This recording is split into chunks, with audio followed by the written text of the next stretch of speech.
Dobro yutro mga kaibigan, mga katropa, mga kapamilya, mga kabosa. Hindi, joke lang. At good morning nga sa inyo lahat. Pagkagising ko, nakita kong walang laman ng aming kaserola. Kaya, ayun, nag-isip ako kung anong pwedeng maluto. Meron kaming natirang isda na galing doon sa ka-roommate ko. Dala-dala niya galing hotel. Tapos, yun. Tara, samahan niyo ako magluto ng pambansang ulam sa Pinas, paksiw. So, tulungan niyo ako guys maghanap ng ingredients. Ayan, kinukuha ko na isa-isa. Meron tayong sili, meron tayong luya, at meron din tayong talong. So, sa mga nagluluto ng paksiw, alam niyo na.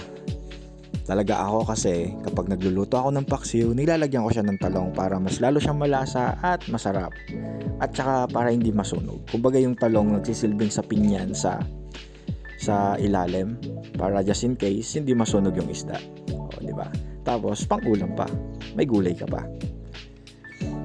Yan, nagmamadyagero na naman ako na hindi naman nakakaaliw. Pero alam niyo na guys, bilang isang nagsisimulang nagba-vlog kunyari, pagbigyan nyo na ako.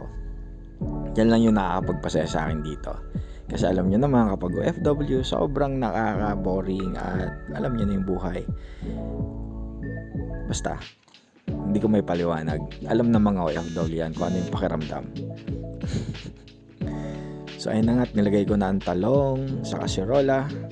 At unti-unti na nating ilagay ang mga isda. Yung isda na yan, hindi ko siya maipaliwanag kung anong klaseng isda yan. Pero para siyang malaking tuna or something, parang ganun. At pagkatapos nga nating ilagay ang isda at ilalagay na natin ang ating bawang, sunod na natin ilagay ang luya.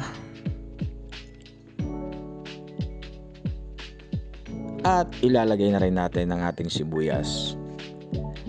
Para mas masarap guys, lagyan nyo rin yan sa ilalim. Ako nilagyan ko yan sa ilalim, hindi nyo lang nakita. Pero meron yan. Para once na kumulo siya, mas malasa siya. Siyempre hindi mawawala ang paminta. Tapos lalagyan natin ng konting asin at konting pampalasa.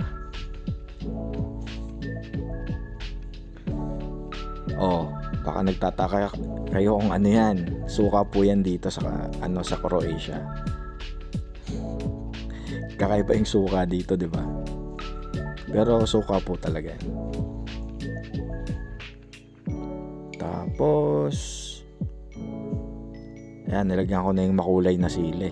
Merong green, merong red at saka yellow. Pero sobrang maanghang yan guys, nabubulol-bulol na naman ako.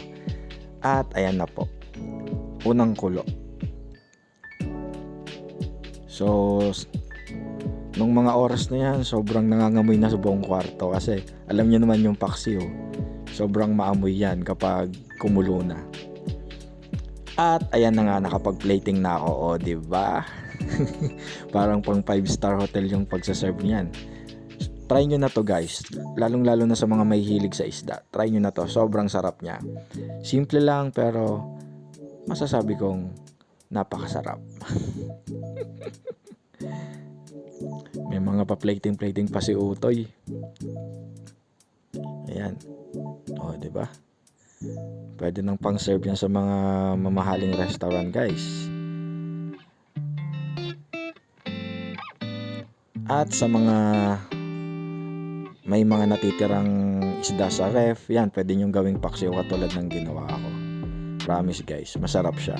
Simple pero masarap. Lalo na kapag tumagal siya ng mga ilang araw, lalong masarap. At saka masarap din siyang iprito. So, ayan na nga. Ang ulam namin, paksiw. Salamat sa mga nanood at sana'y naaliw kayo sa aking video. Bye-bye, salamat.